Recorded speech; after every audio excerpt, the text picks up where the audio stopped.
डर से जीतने की कहानी। महाभारत काल की बात है। एक बार कृष्ण और बलराम किसी जंगल से गुजर रहे थे। चलते चलते काफी समय बीत गया और अब सूरज भी लगभग डूबने वाला था।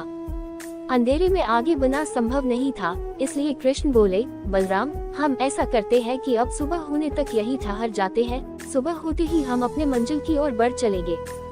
बलराम बोले, पर इस घने जंगल में हमें खतरा हो सकता है। यहाँ सोना उचित नहीं होगा, हमें जागकर ही रात बितानी होगी।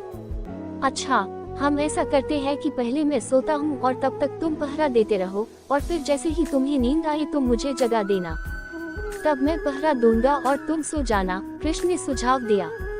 बलराम तैयार हो गए। कुछ ही पलों में कृष्ण गहरी नींद में चले गए और तभी बलराम को एक भयानक आकृति उनकी ओर आती दिखी। वो कोई राक्षस था। राक्षस उन्हें देखते ही जोर से चीखा और बलराम बुरी तरह डर गए।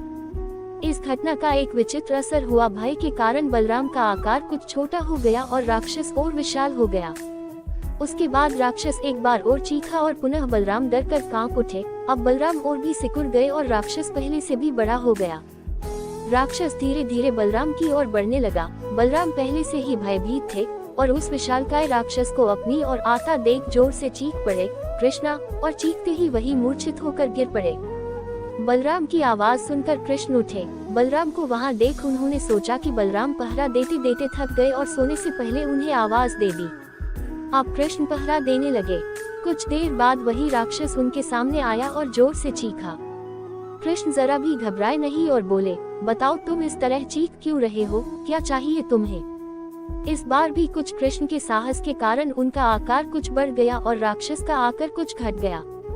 राक्षस को पहली बार कोई ऐसा मिला था जो उससे डर नहीं रहा था। घबराहट में वह पुनः कृष्ण पर जोर से चीखा। इस बार भी कृष्ण नहीं डरे और उनका आकार और भी बड़ा हो गया, जबकि राक्षस पहले से भी छोटा हो गया। एक आखिरी प्रयास में राक्षस पूरी ताकत से चीखा, पर कृष्ण मुस्कुरा उठे और फिर से बोले, बताओ तो क्या चाहिए तुम्हें? फिर क्या था, राक्षस सिकुड़कर बिल्कुल छोटा हो गया और कृष्ण ने उसे हथेली में लेकर अपनी धोती में बांध लिया और फिर कमर में खोस कर रख लिया। कुछ ही देर में सुबह हो गई। कृष्ण ने बलराम को उठाया और आगे बढ़ने के लिए कहा। वे धीरे धीरे आगे बढ़ने लगे। तभी बलराम उत्तेजित होते हुए बोले, पता है कल रात में क्या हुआ था? एक भयानक राक्षस हमें मारने आया था। रुको रुको, बलराम को बीच में ही टोकते हुए कृष्ण ने अपनी धोती में बंधा राक्षस निकाला और बलराम को दिखाते हुए बोले, कहीं तुम इसकी बात तो नहीं कर रहे हो? हाँ, ये वही है, पर कल जब मैंने इसे देखा था तो ये बहुत बड़ा था, ये इतना छोटा कैसे हो गया? बलराम आश्चर्यचकित होते हुए बोले। कृष्ण बोले, जब जीवन में तुम किसी ऐसी चीज से बचने की कोशिश करते हो जिसका तुम्हें सामना करना चाहिए, तो वो तुमसे बड़ी हो जाती है और तुम पर नियंत्रण करने लगती है। लेकिन जब तुम उस चीज का सामना करते हो जिसका सामना तुम्हें करना चाहिए, तो तुम उससे बड़े हो जाते हो और उसे नियंत्रित करने लगते हो। दोस्तों, ये राक्षस दरअसल हमारी जिंदगी में आने वाली चुनौतियाँ हैं। अगर हम इस चुनौतियों को टालते हैं तो ये और बड़ी होती जाती है।